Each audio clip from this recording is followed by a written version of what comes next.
She had a restraining order and security cameras, but nothing was enough to save Carol Brown's life from a bitter ex-boyfriend who came to her house and stabbed her multiple times until she died. Carol knew the only way to truly protect herself was with a gun, but she was still waiting for her permit to be approved long after New Jersey's 30-day waiting period had passed. Did that state's gun laws play a role in her death? Fox News legal analyst Peter Johnson Jr. joins me now with this. Unfortunately, Carol Brown decided to obey the law and paid with it with her life.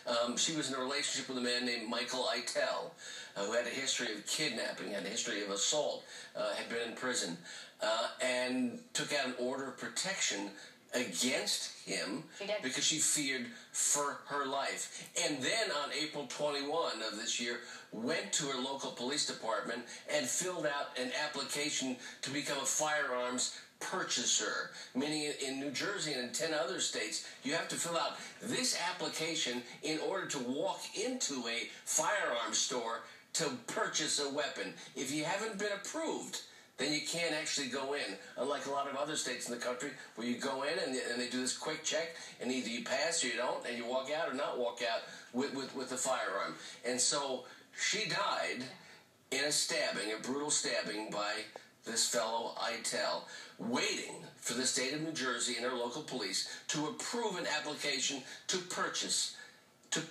a handgun. For protection, just 2 days before her death, she had gone to the Township Police Department to check on the status of this lingering application. This could have saved her life in this case. Oh, I don't think there's any question that it would have saved her life, but we've seen some editorials that have been kind of sickening that said, well, you can't speculate on that, and what if? Here's a person who was lawfully going about her business but wanted the protection of a handgun to protect herself against a murderer.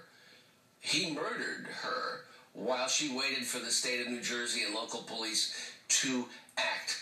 This happened for two reasons. A, we don't value victims of domestic violence in this country. Women's lives do not matter in some jurisdictions. In some places, we're great about it. We're protective. We envelop them. In other places, they're lost in the shuffle. The second thing is we do everything we can in this country to ensure that constitutional rights for gun ownership are abrogated. And so in New Jersey, to wait 7 or 8 months for a permit just to walk into a store, that's absolutely incredible. Will this case be the move to change that law there in New Jersey? I hope it is. Some state senators and local legislatures are trying to do some things on this, but this is a cry for help for women and a lot of people in this country. Sure, and tragic and could have been avoided. Peter Johnson. Absolutely. Thank you. More Fox and Friends, just